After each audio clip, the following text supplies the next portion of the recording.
ஆமென். என்னுடைய பெயர் ரெஜினா மேரி.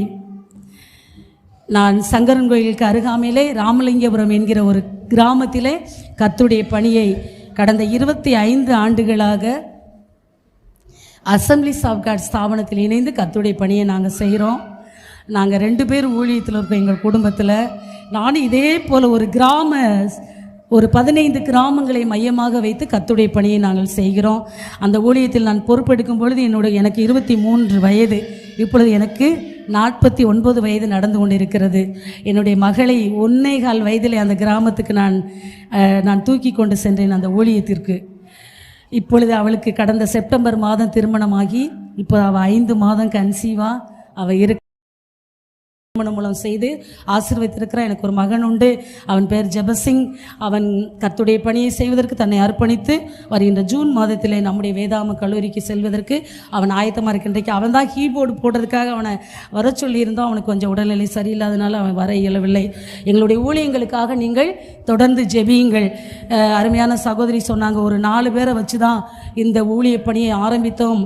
அந்த குடும்பத்தின் காரியங்களையும் பார்த்து ஊழியத்திலும் நாங்கள் பங்கு கொண்டது நிமித்தமாகத்தான் இன்றைக்கு இந்த சபை இவ்வளோ வளர்ச்சி அடைந்திருக்கு என்பது அது ஒரு மிக முக்கியமான ஒரு பாயிண்ட். அது இன்னைக்கு நானும் கூட குடும்பத்திலே நீங்கள் ஆற்ற வேண்டிய பணிகள், சபைக்கும் நீங்கள் எவ்வளவாய் நீங்கள் கர்த்தருக்கென்று நீங்கள் உழைக்கணும் அப்படிங்கிறத பற்றி தான் ஒரு தூர தரிசனத்தோடு கூட இந்த கர்த்தருடைய வார்த்தைகளை பகிர்ந்து கொள்ளும்படி கர்த்தர் இங்கே அழைத்திருக்கிறார். இன்னைக்கு ஒரு நாள் இருக்கிறதுனால கொஞ்சம் நீங்கள் என்ன செய்யுங்க, என்னோட கொஞ்சம் டைம் நீங்கள் ஸ்பெண்ட் பண்ணும்படி உங்களை அன்போடு கூட நான் கேட்கிறேன். பாருங்க, இந்த நாட்கள் ஆண்டவர் இந்த பெண்கள் இன்றைக்கி இந்த மகளிர் தினத்தை உலக அளவில் என்ன செய்கிறாங்க, செலிப்ரேட் பண்ணுறாங்க. இன்றைக்கி இந்த மகளிர் தினம் மிக சிறப்பாக சொல்லப்பட்டு இருக்கிறது. இந்த மகளிரை பற்றி நீங்கள் அப்படியே போட்டிங்கன்னா யூடியூப்பில் அப்படியே மகளிரை பற்றி அவ்வளோ வர்ணனையான கவிதைகள், அவங்கள பற்றி அவ்வளோ புகழாரங்களாய் பல தத்துவ மேதைகளும் கவிஞர்களும் அப்படியே பாராட்டி பெண்கள் எழுதியிருக்காங்க. அப்படியே படிச்சுட்டே போகலாம், ஒரு வருஷம் கூட படிக்கலாம். அவ்வளவு பெண்களை பற்றி யூடியூப்பில் போட்டிருக்கிறாங்க. அப்படி இன்றைக்கு உலகம் பெண்களை போற்றுகிறது. நம்முடைய ஆண்டவர் கூட உங்கள் எல்லாருக்குமே தெரியும் அந்த வசனம், உங்களுக்கு தெரியும். 68 சங்கீதம் 68:13. நீங்கள் எல்லாரும் உங்கள் பாஸ்டர்மா அதை குறித்து உங்களோடு கூட இந்த வசனத்தை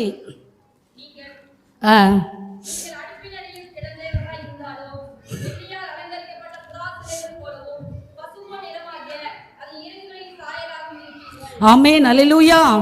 ஆண்டவர் சொல்றாரு பாருங்க, நீங்க அடுப்பினடையில் கிடந்தவர்களாய் இருந்தாலும், என்னதான் உலகம் பெண்களை பத்தி பலவிதமா புகழ்ந்திருந்தாலும் ஆண்டவர் பாருங்க ரொம்ப அழகா நம்மளை வர்ணிக்கிறாரு. நீங்க அடுப்பினடியில் கிடந்தவர்களாய் இருந்தாலும் வெள்ளியால் அலங்கரிக்கப்பட்ட புராசனைகள் போலவும் பசும்பொன் நிறமாகிய அதன் இறகுகளின் சாயலாகவும் இருக்கிறீர்கள் என்று சொல்லி உலகம் பாருங்க, உலகிற்கு தேவன் அளித்த ஒரு விலையேறப்பட்ட ஈவு நீங்கள். பெண் என்பவள் இந்த உலகை அழிவுக்கு தப்புவிக்கிறவர்கள் என்று மனிதர்கள் பெண்களை புகழ்ந்திருக்கிறார்கள். பாரதத்தின் எதிர்காலம் பெண்கள் கையில்தான் என்று மகாத்மா காந்தி கூறியிருக்கிறார். மங்கையராய் பிறப்பதற்கே தவம் செய்திட வேண்டும் என்று சொல்லி மகாகவி விநாயகம் பிள்ளை அவர்கள், தேசிய விநாயகம் கவி பிள்ளை அவர்கள் பாடியிருக்கிறார்கள்.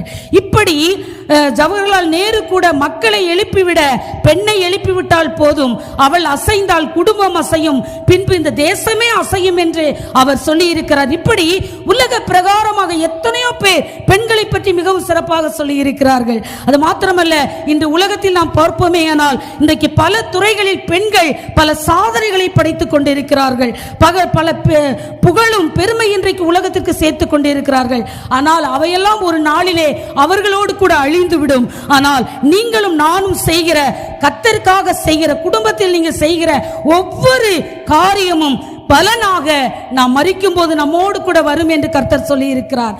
ஏனென்றால் கர்த்தர் பெண்களை நேசிக்கிறார்.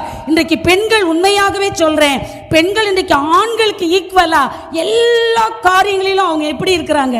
ரொம்ப நான் சொல்லுவேன் எங்க பெண்கள்கிட்ட, சபைக்கு வர பெண்கள்கிட்ட, உண்மையாவே நீங்க அவங்க எல்லாம் கிராம பெண்கள் தான், சிலர் தான் படிச்சவங்க. எங்க அக்கா சொல்லுவா அடிக்கடி, உனக்கு இருக்க திறமைக்கு ஒரு பெரிய டவுன்ல இருக்க சர்ச்சில் இருந்தேன்னா கர்த்தர் எவ்வளோ உன்னை பயன்படுத்துவார். ஒரு சின்ன கிராமத்தில் நான் ஊழியம் செய்கிறேன், நான் எவ்வளோ இன்புட் பண்றேன் சர்ச்சில், ரொம்ப என்னையால பலன் எதிர்பார்க்க முடியாது. ஏன்னா அவங்களுக்கு அவ்வளவு கிரகித்து கொள்ள முடியாது. சிலர் தான் அதை கிரகித்துக் கொள்ளுவாங்க. ஆனால் அவங்க எந்த மனநிலையில் இருக்காங்களோ அதிலே தான் இருப்பாங்க. ஆனாலும் நான் என்னுடைய ஊழியத்தை, கர்த்தர் எனக்கு கொடுத்திருக்கிற தரிசனத்தை மிகுந்த பாரத்தோடு அந்த பகுதியில் நான் செய்து கொண்டிருக்கிறேன். பலமுறை நான் டிரான்ஸ்ஃபர் கேட்டு போயிருக்கிறோம். எங்கள் பாஸ்டர், தலைமை பாஸ்டர் ஜெயக்குமார், உங்களை கர்த்தர் அங்கே தான் வச்சிருக்கிறாரு, தேவனுடைய தரிசனம் உங்களுக்கு அங்கே தான், கர்த்தர் வைத்திருக்கிற நாள் வரைக்கும் நீங்கள் அங்கே இருங்கன்னு சொல்லி எங்களை அனுப்பிவிடுவார். 25 ஆண்டுகளாக அதே கிராமத்தில் கர்த்தருடைய பணியை நாங்கள் செஞ்சிட்டு இருக்கிறோம். அந்த பெண்களை பார்த்தீங்கன்னா அவங்கள எப்படியாவது மோட்டிவேட் பண்ணி அவங்கள தேவனுக்காக செயல்படுகிற வீரர்களாக மாற்றணும் அப்படின்னு சொல்லி அவர்களை உருவாக்குவதே என்னுடைய முழு நேர பணியாக நான் செய்து கொண்டிருக்கிறேன். என்னுடைய கணவர் நல்ல ஒரு விசுவாச வீரர். ஒன்றுமே இருக்காது, எல்லாம் இருக்கிறத போல பேசுவோம், கர்த்தர் கொண்டு வருவார். அப்படியாக பெண்கள் இன்றைக்கு நம்ம எங்கள் பெண்கள்கிட்ட நான் சொல்லுவேன், நம்ம ஒரே நேரத்தில் பாருங்கள், பெண்கள் அட் அ டைமில் ஒரே நேரத்தில் நம்ம நிறைய விஷயங்களில் நம்முடைய கவனம் இருக்கும். ஆனால் ஆண்கள் பார்த்தீங்கன்னா ஒரு எழுத உட்காந்துட்டா அந்த ஒரே வேலையில் தான் கவனமாக இருப்போம். 10 தடவை கூப்பிட்டாலும் என்னன்னே கேட்க மாட்டாங்க. நம்ம ஒன்று எழுதிட்டு இருந்தாலும், நான் இன்னைக்கு காலையில் உட்காந்து சில பாயிண்ட் எழுதும்போது, ஐயோ நம்முடைய மகனுக்கு ஃபோன் பண்ண, நான் சாப்பிட்டானா, பாஸ்டர் என்ன செஞ்சிட்ருக்காங்க இன்னைக்கு, ஐயோ நான் அந்த சிஸ்டருக்கு சொல்லாம விட்டுட்டேமே நாளைக்கு, அதெல்லாம் இதை எழுதுவேன். அங்கேயும் 4 பேர்கிட்ட ஃபோனில் பேசிட்டு அட்டன் பண்ணிவிட்டு இதெல்லாம். அப்புறம் யாராவது வெளியே கூடுவாங்க, அதை கவனிக்கணும். மோட்ரு போட்டிருப்போம், மோட்ரு ஆஃப் பண்ணணும். சமையல் பண்ணிகிட்டு இருப்போம். எல்லாம் ஒரே நேரத்தில். பிள்ளை கிளம்பிட்டானா, கணவர் எங்கேயோ வெளியில் ஊழித்து போகிற, அல்லது வேலைக்கு ஆஃபீஸ் கிளம்பிட்டு இருந்தார், அவருக்கு இதை எடுத்து கொடுக்கணுமே, இதை எடுத்துட்டிங்களா, அதை வச்சுட்டிங்களா. ஒரே டைமில் நம்முடைய கவனம் நிறைய வேலைகளில் நம்ம ஒரே நேரத்தில் செஞ்சிட்ருப்போம். அவ்வளோ திறமையில் உண்மையாக நம்ம பலவீனமானவர்களே கிடையாது. நம்ம முன்னாள் தங்க தலைவர் ராஜாமணியா சொல்லுவாங்க, யார் பெண்ணை பலவீனமானன்னு சொன்னது, பிள்ளை பெறுகிறது என்பது லேசான விஷயமா, ஒரு உயிரை போய் திரும்புகிற மாதிரி. அப்பேற்பட்ட ஒரு பெரிய வேலையே ஒரு பெண்ணு கையில் தான் ஆண்டவர் கொடுத்துருக்கிறார். ஒரு குழந்தைய பெற்றெடுப்பது என்பது லேசான விஷயம் அல்ல. ஆகவே யார் சொன்னது பெண் பலவீனமானவள் என்று சொல்லி என்று? ஆகவே நம்ம யாருமே பலவீனம் என்று நம்ம எண்ணவே கூடாது. நம்மளாம் ரொம்ப பெரிய பலசாலிகள். உண்மையாகவே சொல்கிறேன், பெரிய சுமை தாங்கிகள் நம்ம. உண்மையாகவே சொல்கிறேன், நம்ம இன்னைக்கு பாருங்க எவ்வளோ பாரத்தையும் நம்ம சுமப்போம், எவ்வளோ பாரத்தையும் உள்ளத்திலே சுமப்போம், நம்ம சரீரத்திலே சுமப்போம். எவ்வளோ பலவீனமாக இருந்தாலும் ஒரு வேலையை செஞ்சுட்டு தான் எவ்வளோ இரவுனாலும் நம்ம படுப்போம். எவ்வளோ பலவீனமாக இருந்தாலும் ஒரு இடத்துக்கு போனால் போயிட்டு தான் வருவோம். கணவர் கூட சோர்ந்து போய் நாளை பார்த்துக்கிறோம், என்னால் முடியாது சொல்லுவாங்க. இல்லை வாங்க, இன்னைக்கு இதை பண்ணிடுவோம், இன்னைக்குள்ள காரியத்தை நீ பண்ணிடுவோம். இப்படி எல்லா காரியங்களிலும் நம்ம அதிகமாக, நான் சொல்கிறேன், ஆணை விட அதிகமாக நம்ம தான் பண்ணுறோம். உண்மையாகவே நான் சொல்கிறேன். அதனால் உங்களால் எதையும் செய்ய முடியும். ஆமென், அல்லேலூயா. இங்கே ஒரு சிலரை நான் சொல்கிறேன், இந்த வட்டத்துக்குள்ளே இல்லைனாலும் உங்களை நீங்கள் ப்ராக்டிஸ் பண்ணிக்கோங்க. உங்களோடு கர்த்தர் இருக்கிற, உங்களால் எதையும் செய்ய முடியும். ஆமென். அது மாத்திரமல்ல, இன்றைக்கு ஆண்டவர் நீண்ட நாட்களாக என்னோடு கூட இடைப்படுகிற ஒரு விஷயம் என்னன்னா, நம்ம சந்ததி ரொம்ப முக்கியம். எனக்கு அதை தான் ஃபஸ்ட்டு உங்கள்கிட்ட பேசிட்டு அப்புறம் நான் அடுத்த பகுதிக்கு நான் போகிறேன். நம்முடைய சந்ததி ரொம்ப முக்கியம் பாருங்க. ஏன்னா குடும்பம் என்கிற ஒரு அமைப்பை ஏற்படுத்தினவர் ஆண்டவர். நம்முடைய குடும்பத்தை உருவாக்கினதற்கு ஆண்டவருக்கு ஒரு நோக்கம் உண்டு. ஒரு குடும்பத்தில் ஆண்டவர் பாருங்க, கணவன், மனைவி, பிள்ளைகள், இப்படி 3 தரப்பினர் நம்ம இருக்கிறோம். நம்ம ஒவ்வொருவருமே நமக்கு பொறுப்புகள் கொடுக்கப்பட்டிருக்கிறது. ஒரு கணவர்னா அவருக்குரிய பொறுப்பு, ஒரு மனைவினா அவங்களுக்குரிய பொறுப்பு, ஒரு பிள்ளைகள்னா அவங்க ஆற்ற வேண்டிய பொறுப்பு. இப்படி 3 பிரிவினர், நம்ம 3 பிரிவினருமே பொறுப்புள்ளவர்களாக இருக்கிறோம். நம்ம ஒவ்வொருவரும் அந்த பொறுப்புகளை மனிதருக்காக அல்ல, அம்மாவுக்காக அல்ல, அப்பாவுக்காக அல்ல ஒரு பிள்ளை நிறைவேற்றுவது, ஒரு கணவன் மனைவிக்காக அல்ல, மனைவி கணவருக்காக அல்ல, தேவனுக்கு முன்பாக நாம் ஒவ்வொருவரும் அந்த பொறுப்பை உணர்ந்தவர்களாய் நாம் செய்ய வேண்டும் என்று கர்த்தர் நம்மிடத்தில் எதிர்பார்க்கிறார். ஆகவே நம் ஒவ்வொருவரும் அந்த பொறுப்பை, அந்த பங்கை நாம் நிறைவேற்றும் போது நம்ம பாருங்க, நம்ம தேவனுக்கு முன்பாக நின்று நம்முடைய வாழ்க்கை நம்ம உண்மையாக நிறைவேற்றுகிறோம், நம்முடைய கடமையை நிறைவேற்றுகிறோம் என்ற ஒரு மகிழ்ச்சியும் சமாதானமும் நம்முடைய உள்ளத்தில் நிறைந்திருக்கும். எப்பொழுது ஒரு பெண், ஒரு ஆண் தான் குடும்பத்தின் தலை, ஆனால் அந்த தலை என்கிற பொறுப்பை ஒரு பெண் எடுக்கும் பொழுது பாருங்க, அங்க தேவனுடைய திட்டமே என்ன செஞ்சிருது, அங்கே தேவனுடைய திட்டமே குலைக்கப்படுகிறது. ஏன்னா ஒரு குடும்பத்தின் பொறுப்பு ஒரு தலைவனுடைய இதில் தான் இருக்குது. இன்றைக்கி நிறைய கிறிஸ்தவ பெண்கள் எங்களுடைய கிராமத்துல எல்லாம் பார்த்தீங்கன்னா, இங்கே நீங்கள் எப்படி இருக்கீங்கன்னு தெரில, கணவரை அவன் இவன் தான் பேசுவாங்க. இப்போ போய் ஒரு அம்மாட்டையுமா ஐயா எங்கே இருக்காருமா அப்படின்னு நான் கேட்டேன்னா, அவன் தான் அங்கே நிற்கான் அப்படிம்பாங்க. அப்புறம் எல்லாமே எங்கள் கிராமத்தில் பார்த்தீங்கன்னா எல்லாமே பெண்கள் கையில் தான். எல்லா கணவர் சம்பாரித்து பெண்கள் கையில் தான் கொடுக்கணும். அந்த அம்மா தான் எல்லா ஆர்டரும். நான் சொல்கிறது உலக பிரகாரமான பெண்களை மட்டுமல்ல, விசுவாச பெண் குடும்பங்களே அப்படி தான் இருக்காங்க. அதே மாதிரி அவங்க தான் போய் சாப்பாடு போட்டு சாப்பிடணும். நான் யார் வீட்டுக்கு ஹவுஸ் விசிட்டிங் போகும்போது அந்த ஐயா ரட்சிக்கப்படாமல் இருப்பார். இந்த அம்மா நாங்கள் விசிட் போயிருப்போம், அந்த ஐயா தான் போய் கிச்சனுக்குள்ளே சாப்பாடு போட்டு சாப்பிட்டு போவார். அப்போ நான் எல்லா குடும்பங்களையும் இது மோஸ்ட்லி பார்த்தேன். அப்போ நான் கேட்கும்போது அவங்க சொன்னாங்க, நாங்களாம் யாருமே போட்டு தர மாட்டோம் பாஸ்டமா, அவங்களுக்கு தேவையானதை போட்டு சாப்பிட்டுக்குருவாங்க அப்படி சொல்லுவாங்க. அப்போ நான் சில பெண்களிடம் இதெல்லாம் அந்த வரவு செலவு இதெல்லாம் யார் இது பண்ணுவாம மெயின்டைன் பண்ணுவா அப்படின்னா, எல்லாமே பெண்களை எங்கள் அம்மா பண்ணுவேன், எங்கள் வீட்டில் நான் பண்ணுவேன் அப்படின்னு இந்த பிள்ளைங்க சொல்லுவாங்க. அந்த அந்த அந்த தலைமை பொறுப்பை இந்த பெண்கள் கணவராய் கொடுக்கறது ஒன்று. ஏமா நான் அதிகமான இதாக இருக்கிறேன், நீ இதை பொறுப்பை எடுத்துக்கொள்ள சொல்கிறது வேற. ஆனால் மனைவி அந்த தலைமைத்துவத்தை கணவனை ஒடுக்கி எடுக்கும் பொழுது அந்த குடும்பத்தில் தேவ திட்டம் என்ன செய்யப்படுகிறது? அது தேவ திட்டம் குலைக்கப்படுகிறது.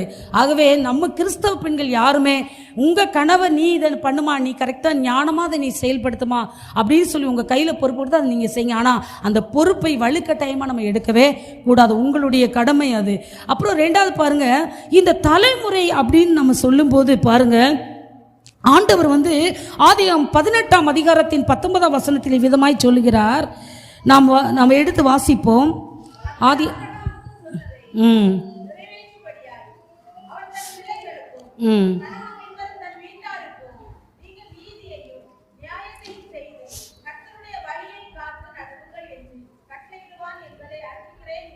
ஆமென், அல்லேலூயா.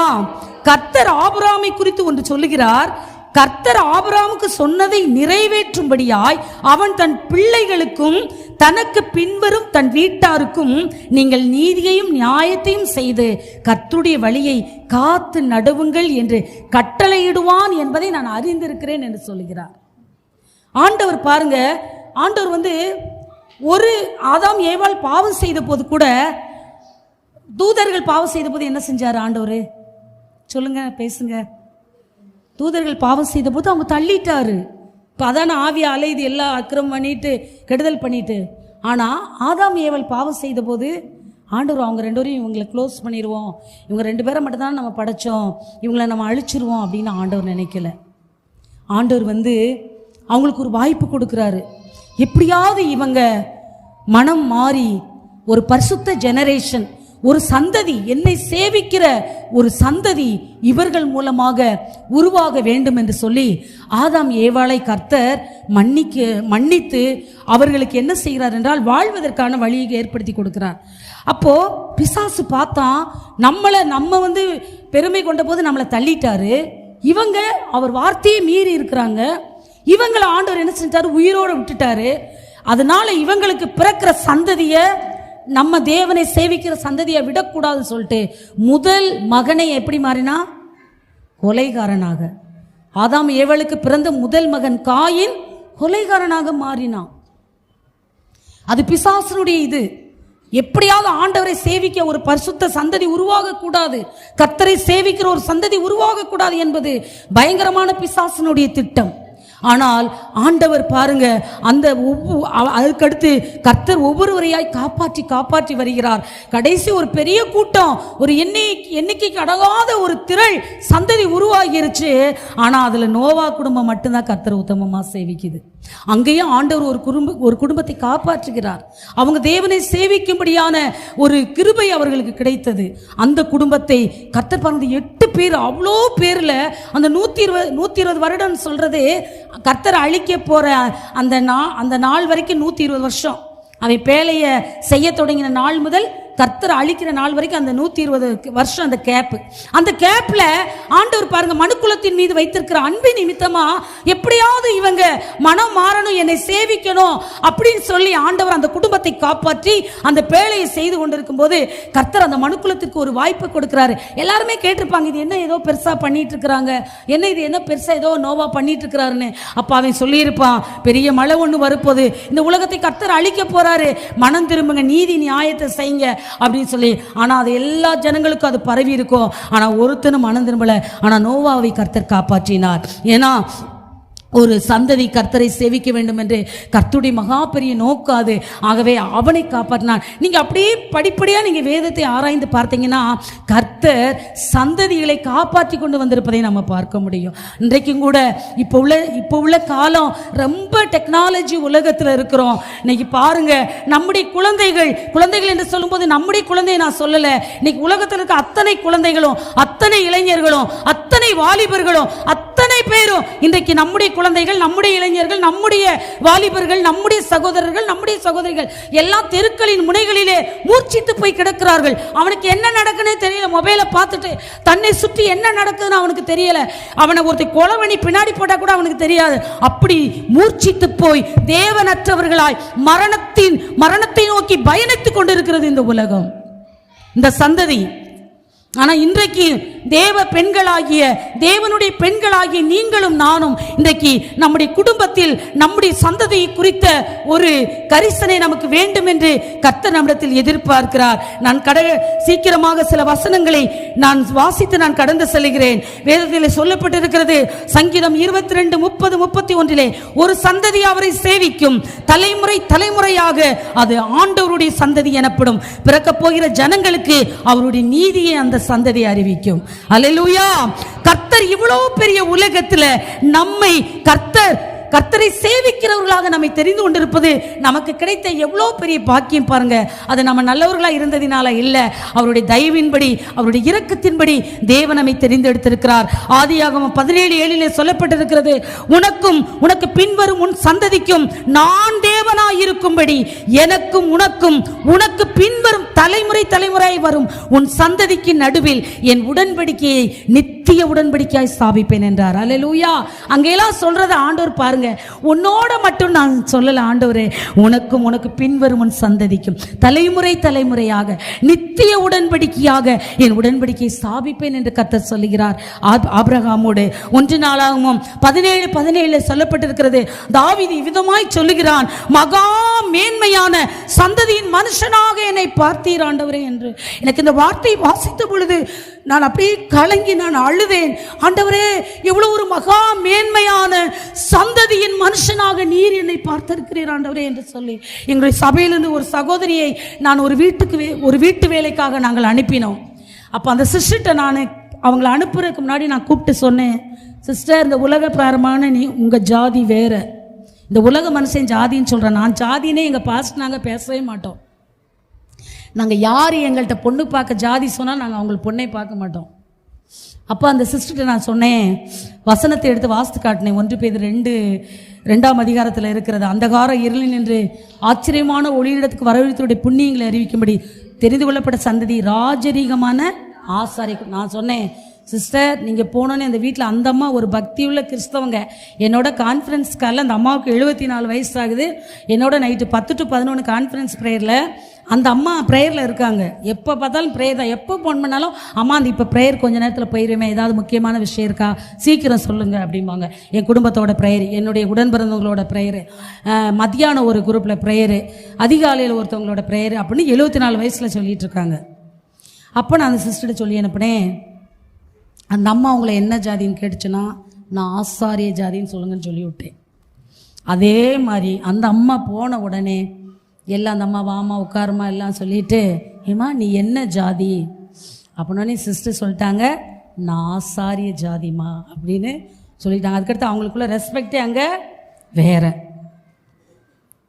நான் இப்போயே சொல்லுவேன், என் பெண்ணுடைய திருமணம் ஒரு ராஜரீக திருமணம் மாதிரி நடந்தது. எங்கள் அக்கா அதுக்கு சாட்சி. பெரிய ராஜரீகமான ஒரு திருமணம் நடந்துச்சு. இன்றைக்கும் எங்கள் மாமா கடந்த எனக்கு அக்காவுக்கு நேரம் இளையக்கா வீட்டுக்காரர் போன மாதத்தில் ஒரு மேரேஜ் போயிட்டு வந்தேன். ஆண்டு நான் மகிமைக்கா சொல்கிறேன், அந்த கிராமத்தில் எனக்கு ஒரு 1000 எனக்கு தேவைப்பட்டால் அது எனக்கு கிடைக்கிறது ரொம்ப கஷ்டம். இப்போ வரைக்கும் 25 வருஷம் அங்கே ஊழியம் செய்கிறேன். எனக்கு இன்றைக்கி ஒரு 1000 தேவை, 1000 ரூபாய் தேவைன்னா அது எனக்கு கிடைக்கிறது அரிது. அப்பேற்பட்ட இடத்துல தான் இன்னும் நான் விசுவாசத்தோடு ஊழியம் செய்கிறேன். ஆனால் என் பெண்ணுடைய திருமணம் பெரிய ஒரு ராஜா வீட்டு திருமணம் மாதிரி நடந்துச்சு. அதுக்கு நான் ஒன்றுமே செய்யலை. எங்கள் அக்காவுக்கு தெரியும். எங்கள் அக்கா சொன்னாங்க, கல்யாணத்தப்ப நீயும் ஜெயக்குமாரும் ஏதோ ஆடியன்ஸ் மாதிரி 3வது நபர் வந்து ஒரு திருமணத்தை எந்த டென்ஷன் இல்லாமல் உட்காந்து பார்த்துட்டு இருப்பாங்க பார்த்தீங்களா, அது மாதிரி நாங்கள் 2 பேரும் இருந்தோம்.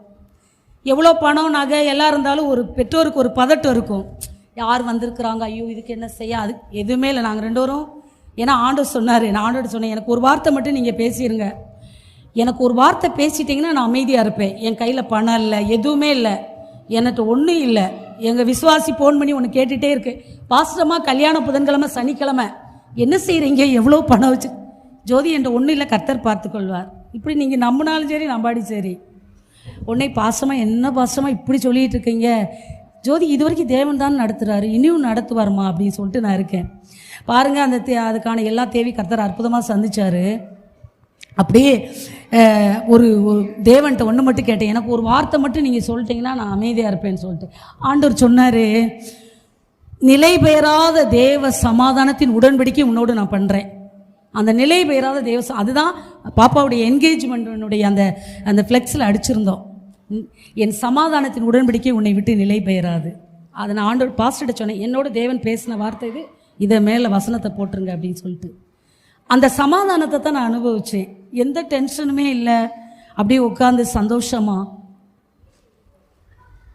நான் எதற்காக நான் இதையெல்லாம் உங்களோடு சொல்லுகிறேன் என்றால், நம்முடைய தலைமுறைகளுக்கு நான் சொல்கிறேன் பாருங்க, நம்ம தலைமுறைக்கு நம்ம என்ன செய்யணும், ஒரு தாயாய் நம்ம என்ன செய்யணும் அப்படிங்கிறத நான் என்னுடைய சாட்சியின் மூலம் உங்களோடு நான் பகிர்ந்து கொள்ள விரும்புகிறேன்.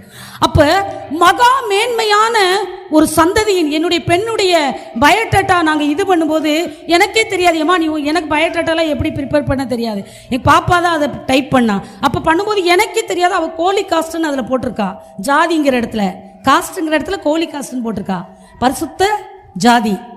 அப்போ எங்களுடைய சம்பந்தக்காரு பயோடேட்டாவில் நோ காஸ்ட் பாருன்னு போட்டிருந்தாங்க.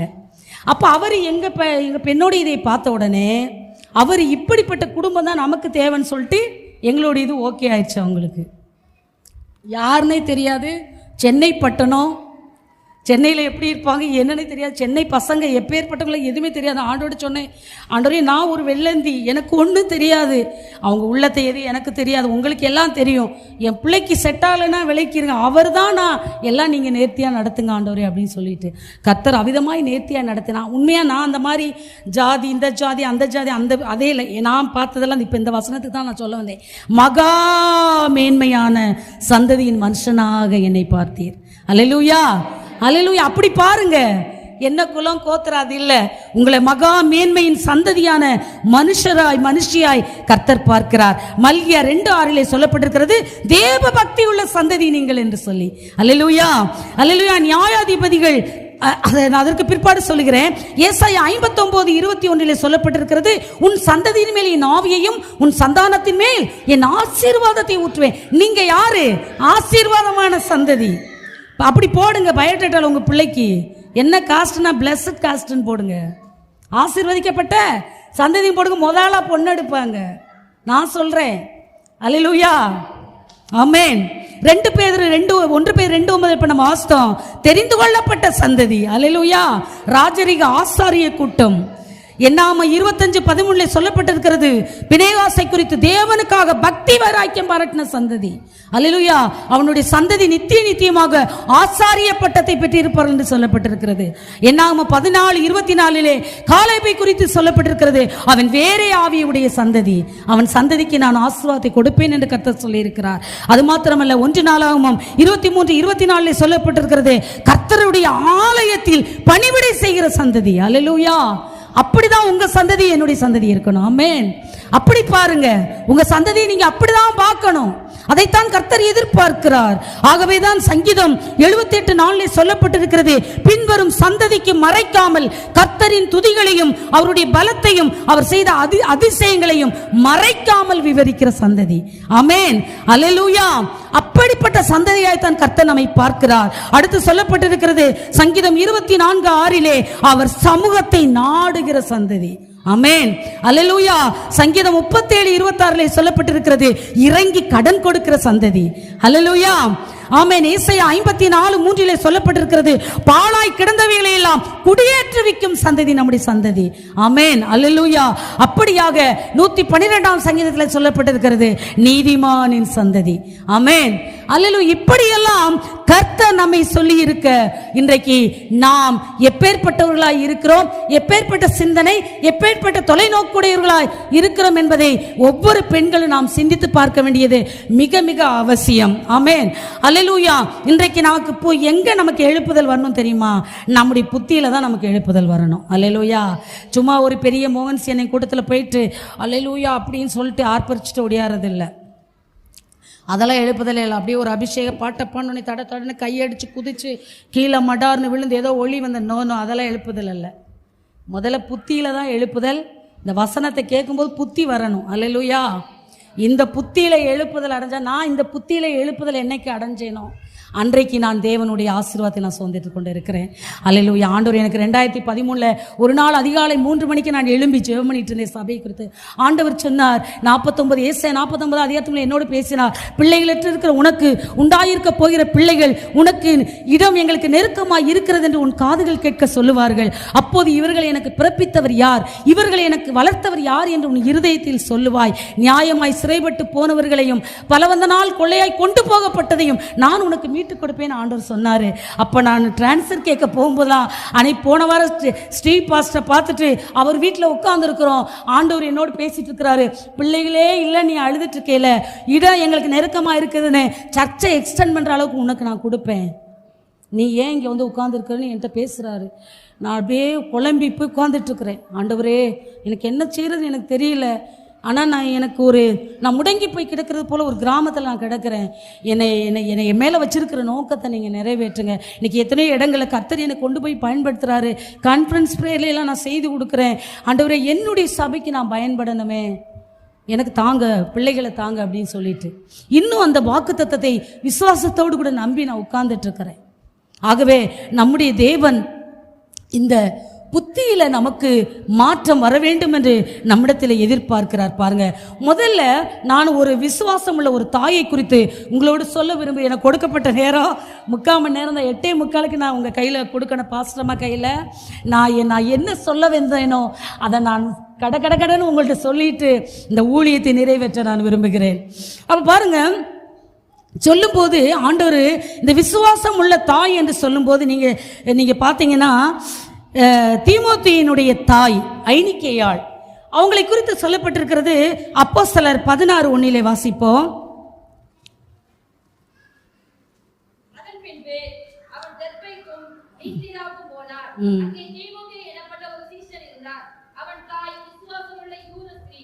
போதும், அந்த அவனுடைய தாய் விசுவாசம் உள்ள ஒரு யூத ஸ்திரீ.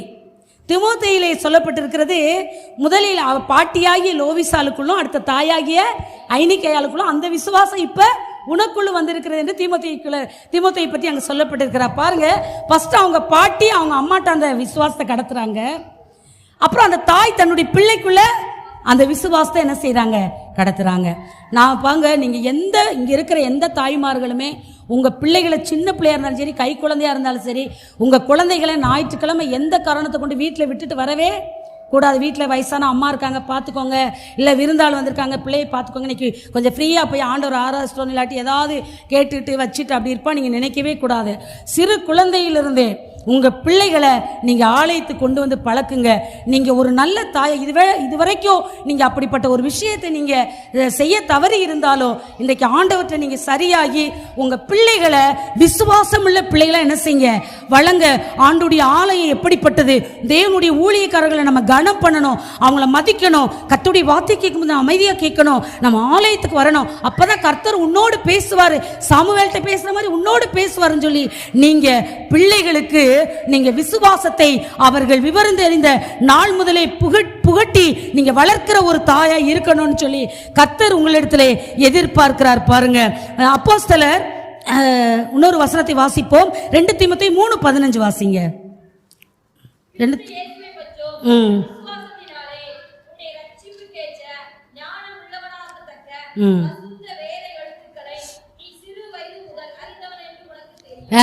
பரிசுத்த வேத எழுத்துக்களை சிறு வயதிலிருந்தே நீ கற்று வளர்ந்திருக்கிறது உனக்கு தெரியும். யாரை குறித்து சொல்றாரு?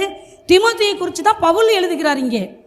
அப்போது அவனுடைய தாய் சிறு வயதிலிருந்து, இன்னைக்கு நம்ம வந்தோடனே ஸ்கூலில் விட்டு பிள்ளைகள் வந்தோடனே இன்னைக்கு ஹோம்ஒர்க்கு ஏற்கனவே அங்கே அது பயங்கர இதோடு தான் வரும், ஏகப்பட்ட சுமையோடு தான் அங்கே ஸ்கூல்லேருந்து வரும். ஏறக்குறைய காலைல 9 மணிலேருந்து சாயந்தரம் 4 மணி வரைக்கும் அது ஸ்கூலில் தான் இருக்குது. அவ்வளோ உடனே பார்த்தீங்கன்னா பெற்றோர் உடனே உட்கார சொல்லி ஹோம்ஒர்க் எழுத சொல்கிறதும், உடனே அவங்கள இதை படி அதை படி இதை முடி என்னத்துக்கு அதுன்னு நான் கேட்குறேன். உண்மையாக அந்த வாரத்தெல்லாம் கொடுக்க நாளாக என் பிள்ளைகளை நான் சொல்கிறேன், ஒரு நாளும் அவங்க டைரியை வாங்கி நான் பார்த்ததும் இல்லை, அவங்களுக்கு எந்த ஹோம்ஒர்க்கு நீ செஞ்சிட்டியா நான் கேட்டதில்லை. 10th public 12th public exam அப்போ கூட என்னுடைய பிள்ளைகளை படிச்சிட்டியா கேட்டதும் இல்லை. ஏன்னா அவங்க மெட்ரிக்கில் தான் படித்தாங்க. ஆனால் அவங்கள அங்கேயே அவங்க வறுத்தெடுத்து அனுப்புவாங்க. அதனால் நான் எதுவுமே கேட்க மாட்டேன். காலையில் கூட அவன் புக் எடுக்க மாட்டான், நைட்டும் எடுக்க மாட்டான். காலையில் எக்ஸாம் போவான், நான் ஏன்டா படிச்சிட்டியா முடிச்சிட்டே எதுவுமே கேட்க மாட்டேன். ஆனால் பிள்ளைகள் 2 பேருமே பாப்பாலாம் 10th 12th 2 இதுலேயுமே அவள் பப்ளிக்கில் ஸ்கூல் ஃபஸ்ட்டு தான். பையனுமே அப்படி தான், நல்ல மதிப்பெண்கள் பெற்றிருந்தான் அவன். அப்போ கூட ஸ்கூல் வாத்தியார் சொல்லுவார், பிரின்ஸிபலு நீங்கள் இப்போ ஸ்பெஷல் கிளாஸ்க்கு சண்டே அனுப்பலைன்னா இந்த மாதிரி மார்க்கு குறைஞ்சி எடுத்தால் எங்கள்கிட்ட சார் மார்க்கு எடுக்காட்டியுமே பரவாயில்ல, பிள்ளைகளை எக்காரத்து கொண்டு சண்டே ஸ்பெஷல் கிளாஸ் அனுப்ப மாட்டேன் சார், என் பிள்ளைகள் குறைச்செடுத்தாலும் எங்களுக்கு அதை பற்றி கவலை இல்லை அப்படின்னு சொல்லி. ஆனால் கர்த்தர் அந்த 2 வருஷமே ஃபஸ்ட்டு தான் ஸ்கூல் ஃபஸ்ட்டு வாங்க உதவி செய்தா. நல்ல திறமைகளை, கிருபைகளை, ஞானத்தை கர்த்தர் பிள்ளைகளுக்கு நிறையவே கொடுத்துருக்க. கிராமத்தில் தான் வளர்த்தேன், வீட்டுக்குள்ளேயே வச்சு தான் வளர்த்தேன். அவ்வளோ ஒன்றும் என்னுடைய கணவரும் நானும் ஒன்றும் ரொம்ப படித்தவர்கள் அல்ல. நான் 12th முடிச்சுட்டு பைபிள் காலேஜ் போயிட்டேன். என்னுடைய 17ஆம் வயசில் நான் பைபிள் காலேஜ் போயிட்டேன். அப்புறம் வேதாம கல்லூரியில் 2 வருஷம் நான் ஆசிரியாய் பணிபுரிந்து, அப்புறம் 21 வயசில் எனக்கு கல்யாணம். என்னுடைய பிள்ளைகளுக்கு அவங்கள எப்படி இந்த படிப்பு சம்மந்தப்பட்ட விஷயங்களில் கைட் பண்ணணும் கூட எனக்கு தெரியாது. ஆனால் ஆண்டவர் கைட் பண்ணார். ஆனால் அவங்களுக்கு விசுவாசத்தை கற்றுக் கொடுத்தோம், ஜெபத்தை கற்றுக் கொடுத்தோம். வேத வசனத்தை 3 வயதில் இருக்கும்போதே காலையில் 5 மணிக்கு எங்களோட ப்ரேயருக்கு கட்டாயம் எழுமணும். இன்றைக்கு எங்கள் பாஸ்டர் காலையில் 5 மணிக்கு மேலே என் பிள்ளைகளை பெட்டில் இருக்க விட மாட்டாங்க. இப்போ தான் கொஞ்சம் பையன் அவன் வயதுக்கு மீறினதுனால அவனை கொஞ்சம் தூங்க விட்டுருக்காங்க. இல்லைனா எங்கள் அக்காவுக்கு தெரியும், காலையில் அவள் அங்கே வந்திருக்கப்பே கூட பார்த்தீங்கன்னா அப்படியே 3 வயசுல நான் பிள்ளைகளை 5 மணி ஜெபத்துக்கு எழும்பி உட்கார வைப்போம். அந்த பிரயாசங்களாக வீண் போகலை, கர்த்தர் அவர்களை உருவாக்கி இருக்கிறார். அல்லேலூயா. அதனால அந்த தீமோத்தேயுனுடைய தாய் சிறு வயதிலிருந்தே அந்த வேத வசனத்தை தன் பிள்ளைக்கு கற்றுக் கொடுத்து அந்த தாய் வளர்க்கிறதை நாம் இங்கே வேதத்திலே வாசிக்க கேட்ட பாருங்க. அதனால தான் அவன் ஒரு நல்ல ஊழியனாக, ஆண்டவருக்காக எந்த சூழ்நிலையில் ஒரு தீங்கு அனுபவிக்கிற ஊழியனாக, கர்த்தருக்காக நல்ல ஒரு போர் சேவகனாக, கர்த்தருக்காக அவன் வளர்ந்த ஒரு பையனா, ஒரு மனிதனா அவனை நம்ம பார்க்க முடிகிறது. ஆகவே உங்க பிள்ளைகள்கிட்ட விசுவாசத்தை கடத்துங்க. வீட்டில் வந்து விசுவாசத்தை நீங்க பேசுங்க, எப்பவுமே பாசிட்டிவா பேசுங்க. நீங்க எதை பேசினாலும் இது ஆகும், இது நடக்கும், இது முடியும், அப்படியே நீங்க பேசுங்க. உண்மையாகவே கர்த்தர் பெரிய காரியங்களை உங்க பிள்ளைகளை கொண்டு கர்த்தர் செய்வார். உண்மையாகவே நான் அப்பேற்பட்ட வார்த்தைகளை அப்ப பேசும்போது என்னுடைய பிள்ளைகள் மனசுல அது பதிஞ்சதுனால தான் அவங்க அந்திய காலத்துல அந்த விசுவாசம் அவருடைய வாழ்க்கையை கட்டுவித்ததை நான் பார்க்க முடிந்தது. ஒரு நாள் கூட திருமணத்துக்கு முன்பு அப்பெல்லாம் நாங்க மாப்பிள்ளையை பார்க்கல. அப்ப என் பெண், என்னுடைய மகள் ஒரு நாள் காலையில் ஓடி வந்து அவ ஆராதிச்சுட்டு ஓடி வந்து சொன்னா, அம்மா சீயோனுக்கு தயவு செய்யும் காலமும் அதற்கு குறித்த நேரமும் வந்ததுமா, ஆமேன்னு சொல்லுங்க அப்படின்னா. நான் கிச்சனில் வேலை செஞ்சேன், ஆமேன்னு அப்படி சொன்னேன். உடனே உங்கள் அப்பாட்ட ஓடி போய், எப்பா சீயோனுக்கு தயவு செய்ய காலமோ அது குறித்த நேரமும் வந்துருச்சுப்பா, எனக்கு கர்த்தர் தயவு செய்த காலம் வந்துருச்சு பாருங்க, எனக்கு ஒட்டகத்தில் சீர் வரும் அப்படிலாம் சொல்லுவாங்க. நான் என்னம்மா நீ பேசுகிற, ஈசாக்கு ரெபேக்காளுக்கு எலியேசர் கொண்டு போவாங்கம்மா, அப்படி கொண்டு வருவாங்க எனக்கு அப்படி சொல்ல. உண்மையே அவளுடைய நிச்சயத்தில் அவங்க கொண்டு வந்த சீரு அந்த கிராமம் முழுவதும் சொன்னாங்க, இப்படிப்பட்ட ஒரு நிச்சயதார்த்தத்தை நாங்கள் பார்த்ததே இல்லை, இப்பேற்பட்ட சீர் கொண்டு வந்ததே நாங்கள் பார்த்ததில்லைன்னு சொன்னாங்க. அப்போ ஒரு பாஸ்டர் சொன்னார், 10 ஒட்டகத்தில் தான் சீர் கொண்டு போனா எலியேசர், உங்கள் பெண்ணுக்கு 15 காருக்கு மேலே நின்றுச்சுமா. அவ்வளோ ஆச்சரியமாக இருந்தது. நாங்கள் ஆச்சரியப்பட்ட இந்த சின்ன கிராமத்தில் பாஸ்டர் இவ்வளோ பேர பழகி இருந்தாரா, இவ்வளோ பெரிய ஒரு ஆச்சரியமான எங்கள் விசுவாசத்தை உங்களுடைய இந்த காரியங்கள் தூண்டி எழுப்பினதுமான்னு சொல்லி சொன்னார். ஆண்டவருடைய நாம மகிமைக்காக சொல்கிறேன், அந்த சின்ன வயசில் எங்களுடைய விசுவாச வாழ்க்கை பார்த்து அந்த பிள்ளை வளர்ந்ததுனால அவங்க இன்றைக்கு அவருடைய வாழ்க்கையை ஆசீர்வதிக்கப்பட்டிருக்கிறது என்பதை நான் சொல்ல விரும்புகிறேன். ஆகவே உங்களுடைய பிள்ளைகளுக்கு விசுவாசத்தை நீங்கள் ஊட்டி வளருங்கள். 2வது பாருங்க, சிம்சனுடைய தாய், நீங்கள் வீட்டில் வாசித்து பாருங்க. சிம்சனுடைய தாய் ஒரு தியாகம் உள்ள தாய். அந்த தாய்க்கு ஆண்டவர் 2 முறை சொல்றாரு, நீ இதெல்லாம் சாப்பிடணும், இதெல்லாம் சாப்பிடக்கூடாது. உன் பிள்ளைக்காக அவன் நசரேயன், எனக்காக அவன் நசரேயனாக உனக்கு நான் கொடுத்திருக்கிறேன்னு சொல்லி ஆண்டவர் அந்த இஸ்ரேலை ரட்சிப்பதற்காக, அடிமைத்தனத்திலிருந்து அந்த இஸ்ரவேலரை ரட்சிப்பதற்காக கொடுக்கப்பட்ட பிள்ளை அந்த சிம்சோன். அவனை வளர்ப்பதற்காக அந்த தாய் சில தியாகங்களை செய்ய வேண்டியிருந்தது. அதே போல இன்றைக்கு நம்மளும் கூட நம்முடைய பிள்ளைகளுடைய வளர்ச்சிக்காக, நம்முடைய பின் சந்ததிக்காக சில தியாகங்களை நம்ம செய்யத்தான் செய்யணும். பிள்ளைகளுக்காக டிவி பார்க்கறது, செல்போனில் அதிக நேரம் பேசுறது, வேலைன்னு வேலையை பார்த்துட்டு இருக்கிறது, இதெல்லாம் விட்டுட்டு வேதத்தை வாசிப்பதும், அவங்களுக்கு முன்னாடி நம்ம ஜெபிக்கிறதும், அவங்களுக்கு முன்னாடி நம்ம விசுவாசம் உள்ள ஒரு தாயாய், அவர்களுக்கு முன்மாதிரியான ஒரு தாயாய், நம்ம அப்பேற்பட்ட ஒரு நல்ல அவர்களுக்கு முன்மாதிரியானவர்களை நம்ம இருக்கும் பொழுது நிச்சயமாகவே நம்முடைய பிள்ளைகள் நம்ம தான் அவங்களுக்கு ஒரு நிருபம் மாதிரி. கர்த்தர் நம்மை பார்த்து அவர்கள் வளருவதற்கு அது ஏதுவாக இருக்கும். ஆகவே சில தியாகங்களை நம்ம செய்துதான் ஆகணும். நான் உண்மையா சொல்லுவேன், உங்களை எத்தனை பேருக்கு நான் சொல்ற கருத்து ஏற்றுக்கொள்றீங்களா ஏற்றுக்கொள்ள எனக்கு அது தெரியாது. முக்கியமா குடும்ப பெண்களுக்கு ஃபேஸ்புக்குங்கிறது அவசியமான ஒன்று கிடையாது. உண்மையாக அதில் நமக்கு டைம் எல்லாம் ரொம்ப வேஸ்ட் ஆகும். இன்னைக்கு காலையில் நான் பாருங்க மோஸ்ட்லி ஸ்டேட்டஸ்லாம் வைக்க மாட்டேன். இன்னைக்கு இந்த மகளிர் தினத்துக்கு ஸ்டேட்டஸ் வைக்கணும்னு சொல்லி அதுக்கே எனக்கு ஒரு அரை மணி நேரம் போயிடுச்சு. ஏன்னா எனக்கு ஸ்டேட்டஸ் வைக்கவே தெரியாது. நான் இப்போ தான் ஆண்ட்ராய்டு மொபைலை யூஸ் பண்ணுறேன். பட்டன் மொபைலே எனக்கு வந்துட்டு இதான் நான் வச்சுருப்பேன். எனக்கு மொபைல் மேலே அவ்வளோ நாட்டம் கிடையாது. எல்லாரும் சொல்லுவாங்க, ரெஜினா நீயா ஆண்ட்ராய்டு மொபைல் இல்லாமல் இருக்க அப்படின்னு சொல்லிட்டு. ஆனால் எனக்கு அதில் ஆர்வமும் இல்லை, எனக்கு அது ஒரு இதுவும் இல்லை. ஆனால் எங்கள் அக்கா ஸ்டேட்டஸ் வைக்கும்போது கூட ராணி இதெல்லாம் பழகிட்டியா அம்மா அப்படின்னு சொல்லிட்டு நான் ஆச்சரியப்பட்டேன். ஆனால் எனக்கு என்னுடைய ஃப்ரெண்டு தான் போன மாதம் ஒரு மொபைல் வாங்கி கொடுத்தாங்க, இந்த ஊழியத்துக்கு நீ பயன்படுத்துன்னு சொல்லிட்டு. அதுதான் நான் இப்போ வச்சுருக்கிறேன். அதனால் ஃபேஸ்புக்கெலாம் நமக்கு அவசியம் இல்லை. அதில் நம்முடைய டைமெல்லாம் ரொம்ப இதாகும். அதனால் மொபைலில் நல்ல விஷயங்களாக இருந்தாலுமே மொபைலில் உங்களோட டைமை ஸ்பெண்ட் பண்ணாதீங்க. அதிகமாக வேத வாசிப்பது, ஜெபிப்பது, உங்கள் வேலைகளை சீக்கிரமாய் முடிப்பது, இப்படி நீங்கள் ஒரு சில தியாகங்களை உங்களுடைய பிள்ளைகளுக்கு முன்பாக, உங்களுடைய கணவருக்கு முன்பாக, உங்கள் நல் நடத்தையினாலே கணவரையும் ஆதாயப்படுத்தி உங்கள் பிள்ளைகளுக்கு ஒரு தியாகமுள்ள தாயாய், ஒரு முன்மாதிரியான தாயாய் நீங்கள் இருக்கணும். அவங்களோட டைம் ஸ்பெண்ட் பண்ணுங்க. உங்கள் பிள்ளைகளுக்காக அங்கலாய்ங்க. ஏன்னா மோசே பிறந்தப்போ அவனை கொன்றுவாங்கன்னு சொல்லிட்டு அந்த தாய் உள்ள எவ்வளோ அங்கலாய்ச்சிருக்கோம். அது மாதிரி நீங்கள் அங்கலாய்ப்படுங்க. உங்கள் பிள்ளையினுடைய ஆத்துமா மிக முக்கியமானது. அது அழிந்து போயிடக்கூடாது, அது ஜீவனற்றதை ஆயிடக்கூடாது. அதுக்காக உங்க உள்ள அங்கலாய்க்கணும். நீங்க அதற்காக உபவாசிக்கணும், அதுக்காக ஆண்டுடைய சமூகத்தில் மன்றாடணும். ஏன்னா நீங்க ஒரு நல்ல ஒரு இதை உங்க பிள்ளைகளுக்கு கொடுத்தீங்கன்னா தான் அடுத்த தலைமுறையா அதனுடைய பக்தி அடுத்த சந்ததிக்கு போகும், அதனுடைய விசுவாசம் அடுத்த சந்ததிக்கு போகும். இப்படியே தேவ பக்தி, விசுவாசம், பரிசுத்த வாழ்வு, தியாகம் இவையெல்லாம் அப்படியே படிப்படியாக நம்முடைய சந்ததிகளுக்கு கடத்தி விடப்படும். இன்னைக்கு நிறைய பெற்றோர் கவர்மெண்ட் வேலைன்னு ஒரு அவிசுவாசி கூட பிள்ளையை கட்டி கொடுத்துறாங்க. நீங்க அதுக்கடுத்து பார்த்தீங்கன்னா இந்த பெண்கள் அவிசுவாசியை கல்யாணம் பண்ணி போகும்போது சில பெண்கள் தான் அந்த பக்தியை காத்துக்கொள்றாங்க, சில பெண்கள் கணவன் போக்கிலே போயிடுறாங்க. அதுக்கடுத்து பாருங்க, அவங்களுக்கு பிறக்கிற குழந்தை ஒரு பக்தி வைராக்கியமான பிள்ளையா அது வளராது. அப்புறம் அதுக்கு பிறக்கிற பிள்ளை பாருங்க சுத்தமாக ஆண்டவரை அறியாத ஒரு சந்ததி அப்படியே போயிடும். அதனால தான் பைபிளில் போட்டிருக்கு பாருங்க, சில சந்ததிகளை குறித்து வேதத்திலே சொல்லப்பட்டிருக்க விதமாய் சொல்லப்பட்டிருக்கிறது. பிலிப்பியர் 2:4 கோணலும் மாறுபாடுமான சந்ததி என்று சொல்லப்பட்டிருக்கிறது. அப்படிப்பட்ட சந்ததிகளாய் நம்முடைய சந்ததி போய்விடக்கூடாது. அது மாத்திரமல்ல, நியாயாதிபதிகள் 2:10 சொல்லப்பட்டிருக்கிறது, கர்த்தரையும் அவருடைய கிரியைகளையும் அறியாத சந்ததி. அப்படிப்பட்ட சந்ததியாய் நம்முடைய சந்ததி வந்துவிடக்கூடாது. சங்கீதம் 78:8 சொல்லப்பட்டிருக்கிறது, இருதயத்தை செவ்வைப்படுத்தாமலும் தேவனை உறுதியாய் பற்றி கொள்ளாமலும் முரட்டாட்டமும் கலகமும் உள்ள சந்ததியாகிய தங்கள் பிதாக்களுக்கு அவர்கள் ஒப்பாகாதபடி என்று சொல்லப்பட்டிருக்கிறது. அப்போ நம்முடைய சந்ததி அப்படியெல்லாம் என்ன செஞ்சிடக்கூடாது, போயிடக்கூடாது. நீங்கள் எப்படி பக்தி உள்ளவர்களாக இருக்கீங்களோ, நீங்கள் எப்படி பரிசுத்தம் உள்ளவர்களாக இருக்கீங்களோ, நீங்கள் எப்படி தேவ வைராக்கியம் உள்ளவர்களாக இருக்கீங்களோ, நீங்கள் எப்படி விசுவாசம் உள்ளவர்களாக, ஜெபிக்கிறவர்களாக, வேத தியானம் உள்ளவர்களாக நீங்கள் இருக்கிறீர்களோ, அப்படியே உங்கள் பிள்ளைகளையும் நீங்கள் என்ன செய்யுங்க, உருவாக்குங்க. அதுதான் தேவனுக்கு முன்பாக சரியானதாக இருக்கும் என்று கர்த்தர் நம்மிடத்தில் என்ன செய்கிறார், அப்பேற்பட்டவர்களாக நாம் இருக்க வேண்டும் என்று கர்த்தர் நம்மிடத்திலே எதிர்பார்க்கிறார். அது மாத்திரமல்ல, அடுத்து மோசேயினுடைய தாயை குறித்து நாம் வாசிக்கும் பொழுது, அவள் தூர தரிசனம் உள்ள ஒரு தாய். மோசேயை பெற்றபோது தன்னுடைய பிள்ளையை மிக பத்திரமாக பாதுகாத்தாள். இன்றைக்கு நம்ம ஒவ்வொருவருடைய கடமை நம்முடைய பிள்ளைகளை பத்திரமா என்ன செய்யணும், அவங்க ஆத்மாவே பாதுகாக்கணும், அவங்களே பாதுகாக்கணும். யாருமே சொந்தக்கார வீட்டில் லீவில் விடாதீங்க, தாத்தா பாட்டிகிட்ட கூட விடாதங்க, சித்தப்பா சித்தியை விட்டு கூட விடாதங்க, அத்தை மாமாட்ட கூட விடாதங்க. இன்றைக்கு நான் நிறைய விஷயம் சொல்ல முடியும், எனக்கு டைமில் பாருங்கள், நான் இப்போ முடிச்சாகணும்.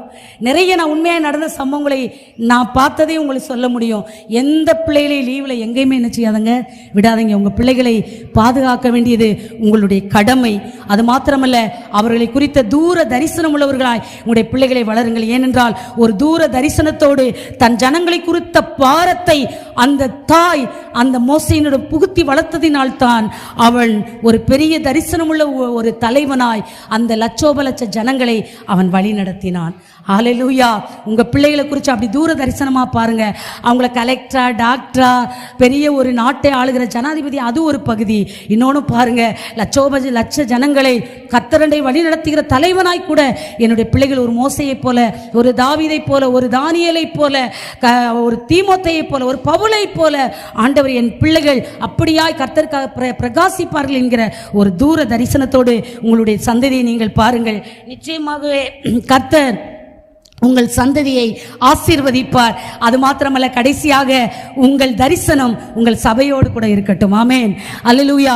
உங்களுடைய போதகரும் மிக முக்கியமானவர்கள். நானும் ஒரு கிராம ஊழியத்தில் தான் இருக்கிறேன். நீ பாருங்க, உங்களுக்கு என்ன ஒன்றுனாலும் அவங்க வந்து நிற்கிறாங்க. உங்கள் வீட்டுக்கு முளை பிடிக்கனாலும் சரி, உங்கள் பிள்ளைகள் ஒரு ஏஜ் அட்டன் பண்ணாலும் சரி, உங்கள் பிள்ளைகளுக்கு ஒரு பர்த்டேனாலும் எல்லாத்துக்கும் அவங்க வந்து நிற்கிறாங்க. எல்லாத்துக்குமே அவங்க வந்து நீங்கள் நிற்கணும், நீங்கள் விரும்புகிறீங்க. ஏன்னா அவங்க வந்து ஜெபம் பண்ணால் அவங்களுக்கு ஒரு ஆசீர்வாதம் நினைக்கிறேன். அதே போல தான் உங்கள் ஊழியக்காரர் ரொம்ப உங்களுக்கு முக்கியமானவங்க. அவங்களுடைய பாரத்தோடு, அவங்களுடைய தரிசனத்தோடு கூட நீங்கள் இணைந்து கண்டிப்பாக நீங்கள் ஊழியம் செய்யணும். அல்லேலூயா. குடும்பம் ரொம்ப முக்கியம்தான். இந்த குடும்பமே நீங்கள் எப்படி நடத்துகிறீங்க? இந்த தேவ வார்த்தையில கேட்டு தான் உங்கள் குடும்பத்தை நடத்துகிறீங்க. இன்றைக்கி இந்த பீடி சுற்றுறது தான் இந்த பகுதியினுடைய தொழில். இதில் இன்னைக்கு 1 hour சுற்றினோம்னா இன்னைக்கு இவ்வளோ சம்பாரிச்சலாம். அப்படி நோக்கத்தை விட அந்த 1 hour கர்த்தருக்கு கொடுத்து அன்னைக்கு என்ன முடியுமோ அதை செய்யுங்க. நிச்சயமா கர்த்தர் அதை ஆசீர்வதிப்பார். அல்லேலூயா. அவங்க தரிசனத்தோடு நீங்க இணைந்து ஒருபோதும் அவங்களுக்கு புறம்பா பேசாதீங்க. ஒருபோதும் அவர்களை எங்கேயும் தூற்றாதீங்க. ஒருபோதும் அவங்களுடைய குறைவுகளை பேசாதீங்க.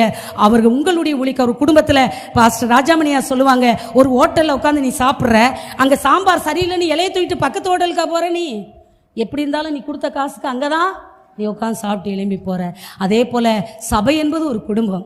இந்த குடும்பத்திலே தகப்பன் சரியில்லைன்னு நம்ம பக்கத்து வீட்டுக்காரன தகப்பன் சொல்றது இல்லை. அந்த தகப்பனுக்காக நம்ம ஜெபம் பண்ணுவோம். அவர் மனமாற ஜெபம். அப்படிதான் சபை என்பது. சபையில ஒரு விசுவாசி சரியில்லை ஜெபம் பண்ணுங்க. அப்படிதான் சபையில நம்ம இருக்கணும். எல்லாமே இந்த கையை சரியில்லைன்னு இந்த கையை நம்ம வெட்டி போறது இல்லையே. இந்த பலவீனத்தை நம்ம சரி பண்றதுக்கு தான் நம்ம முயற்சிப்போம். இந்த கையை நம்ம துண்டித்து போடுறது இல்லை. ஒரு கண்ணு சரியில்லை கண்ணை பிடிங்கி போறது. ஏன்னா சபையானது அப்படிதான் ஒவ்வொரு அவயமா இருக்குது. இது எல்லாத்தையும் நம்ம தான் சரி பண்ணணும், ஜெபிக்கணும், மாற்றணும். அதுக்காக இதை பிடுங்கி போடுறதோ இல்லை, இது வேண்டாம் நம்ம விடுறதோ இல்லை. அதுபோல இந்த சபையோடு கூட இணைந்து, ஏன்னா இயேசு கிறிஸ்து பாருங்க, அவர் அந்த மத்தேயு 9:36-38 வரைக்கும் சொல்லப்பட்டிருக்கிறது, மெய்ப்பனில்லாத ஆடுகளைப் போல தொய்ந்து சிதறண்டு போன அந்த ஜனங்களை குறித்து மனதுருக்கத்தோடு கூட தன்னுடைய தரிசனத்தை ஆண்டவர் தன்னுடைய சீசர்களுக்கு கடத்தி விட்டார். அந்த சீசர்கள் அந்த தரிசனத்தை பெற்றவர்களாய் ஆண்டவருக்காக பெரிய ஒரு மகா பெரிய ஊழியத்தை நிறைவேற்ற அநேக ரத்த சாட்சியா மறிச்சாங்க. இன்னைக்கு அவங்களுடைய ரத்தம் தான் அநேக ஊழியர்களை உருவாக்கி இருக்கிறது, அநேக சபைகளை உருவாக்கி இருக்கிறது. ஆகவே நாம் செய்கின்ற தரிசனத்தோடு நாம் சபையோடு இணைந்து நம்ம ஊழியம் செய்யும் போது ஒரு மிகப்பெரிய பலனை நாம் காண முடியும். நாளானது சமீபித்து வருகிறதை எவ்வளவாய் பார்க்கிறீர்களோ அவ்வளவாய் விசுவாசத்தில் பலவீனப்பட்டவர்களை நீங்க தான் போய் புத்தி சொல்லணும். பாஸ்டர் தான் சொல்லணும் இல்லை. ஒரு 2 வாரம் ஒரு சகோதரி சர்ச்சுக்கு வரலனா நீங்க ஏன் வரல, ஒருவேளை அவங்க சோர்ந்து போயிருக்கலாம், ஏதாவது ஒண்ணுல அவங்க பின்வாங்கி இருக்கலாம். அவங்களை ஊக்குவித்து அவர்களுக்கு புத்தி சொல்லி சபைக்கு நீங்கள் அழைத்து வந்து தேவ தரிசனத்தோடு கூட இணைந்து நீங்கள் செயல்படுங்கள். நிச்சயமாகவே கர்த்தர் உங்களை எடுத்து பயன்படுத்துவார். ஆகவே இன்றைக்கு திறப்பிலே நிற்க நான் ஒரு மனிதனை தேடினேன் என்று ஆண்டவர் கதறிக்கொண்டு இருக்கிறார். ஆனால் இன்றைக்கு எத்தனையோ பெண்கள் என்ன செய்றீங்க, திறப்பிலே நிற்பதற்கு ஆயத்தமாக இருக்கிறீர்கள். சுவரை அடைக்க இப்ப பாருங்க, அந்த இதை மட்டும் இந்த உதாரணத்தை நான் சொல்லி முடிக்கிறேன். நீங்க அந்த 2 நாடுகளுக்கு யுத்தம் நடக்கும்போது, நான் பழைய படங்களை நான் பார்த்துருக்கிறேன். 2 நாடுகளுக்கு யுத்தம் நடக்கும்போது அந்த எல்கையில இந்த தேசத்தார் அந்த தேசத்தார் வந்து நிற்பாங்க. அப்ப அங்க ஒரு கூட்ட காலாட்படை குதிரைப்படை எல்லாமே அங்க நிற்கும். இன்னொரு பகுதியினர் பின்னாடி நிற்பாங்க, ஒரு குறிப்பிட்ட எல்கைக்கு பின்னாடி நிற்பாங்க. அவங்க என்னன்னா அந்த பட்டணத்தின் ஜனங்களை காப்பதற்காக அந்த ஒரு இரும்பாலான ஒரு சுவர் போல அந்த வீரர்களாக அப்படி பிடிச்சி நின்று ஒரு அந்த பட்டணத்துக்கே அப்படியே ஒரு காம்பவுண்டு சுவர் மாதிரி அமைச்சு இப்படி நிற்பாங்க. அதெல்லாம் முறியடிச்ச பிறகுதான் இங்கே அந்த நாட்டுக்காரை வருவான். அது வரைக்கும் பார்த்தீங்கன்னா மிக பலசாலியான அந்த யுத்த வீரர்கள் அதை பிடித்து கொண்டு இப்படி நிற்பாங்க. அதை அந்த திறப்பை உடைச்சு தான் அந்த பட்டணத்துக்குள்ள அந்த எதிரி போவாங்க. அப்போ ஆண்டவர் இங்கே குறிப்பிடுகிற அந்த சுவரை அடைப்பது என்பது யாருன்னா, அந்த திறமை உள்ள, பாரம் உள்ள, அந்த பட்டணத்தை குறித்த ஒரு தரிசனம் உள்ள, தன் ஜீவன் போனாலும் பரவாயில்ல அப்படின்னு நிற்கக்கூடிய ஒரு வலிமை மிகுந்த ஒரு வீரனைத்தான் அங்கே நிறுத்தி இருப்பார்கள். அவர்களைப் போல நீங்கள் இருக்க வேண்டும் என்று கர்த்தர் விரும்புகிறார். இதில் அந்த கார்னர்ல இருந்து இதுவரைக்கும் அடைக்கப்பட்டிருந்த அங்க திறப்பு இருந்தாலும் எதிரி உள்ளே நுழைந்து விடுவான். ஆகவே இந்த முழு சுவரையும் ஒரு கேப் கூட விடாம அடைக்க வேண்டியது உங்கள் ஒவ்வொருவருடைய கடமை.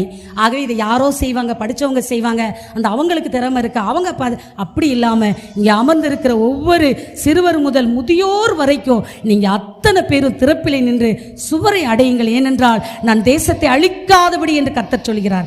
ஆகவே தேசத்தை அழிக்காதபடி திறப்பிலே நின்று ஆண்டவருடைய அந்த கோபத்தை ஆற்றும் ஒரு கூட்டமாய் நீங்கள் பட்டணத்தையும் தேசத்தையும் காக்க வேண்டியது உங்களுடைய பொறுப்பு என்று கர்த்தர் உங்களிடத்தில் எதிர்பார்க்கிறார்.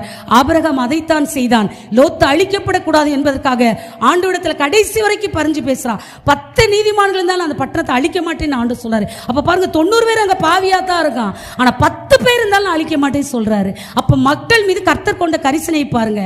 ஆனா இன்னைக்கு நம்ம நினைப்போம், நினிவே பட்டணம் சோதம் குமார் அவ்வளோ பாவம், அதை அழிச்சா என்ன அப்படின்னு நம்ம நினைப்போம். ஆனா ஆண்டவர் அழிப்பதற்கல்ல, ஒரு துன்மார்க்கனுடைய மரணத்தை கூட ஆண்டவர் நான் விரும்புறதில்லைன்னு சொல்றாரு. ஆகவே நம்ம நினைப்போம், ஒருத்தர் ரொம்ப பாவம் செஞ்சா இவெல்லாம் வாழ்றதை விட செத்தா நலமா இருக்கு நம்ம நினைக்கிறோம். ஆனா ஆண்டவர் அவன் மனம் திரும்பணும் தான் எதிர்பார்க்கிறார். அதுக்காக யாராவது ஒருத்தர் திறப்பில் நிற்கணும் எதிர்பார்க்கிறாரு. அதைத்தான் கர்த்தருடைய அன்பு, அதுதான் தேவனுடைய இரக்கம், அதுதான் தேவன் மனுக்குலத்தின் மீது வைத்திருக்கிற பிரியம். ஆகவே அவருடைய பாரத்தை உங்கள் பாரமாக ஏற்றுக்கொண்டு உங்களுடைய போதகர் மனைவியோடு கூட இணைந்து இந்த தேவனுடைய ராஜ்யத்தை கட்டி எழுப்புவதற்கு நீங்கள் அனைவரும் இணைந்து நீங்கள் செயல்படுங்கள். கர்த்தர் எனக்கு இன்னொரு வாய்ப்பை இந்த சபையில் பிரசங்கியை கொடுத்தார் என்றால் என்னுடைய பாரத்தை தேவனுடைய பாரத்தோடு இணைந்து நான் பகிர்ந்து கொள்ள நான் ஆர்வத்தோடு கூட இந்த செய்தியை நான் முடித்து போவதற்கு கொடுக்கிறேன். கர்த்தர் நாம மகிமைப்படுத்தும்.